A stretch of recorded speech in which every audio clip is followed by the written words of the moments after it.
Customer said when they turn the tap on, cold or hot, they can hear the noise somewhere in the airing cover. So what I did is I came to the loft, and you can see this is the cold water storage tank, and this is how I check. So there's at one point when it stops,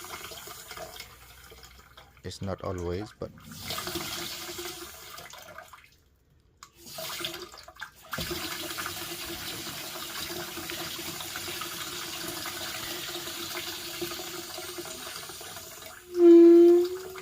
so here you can see it started to make noise when the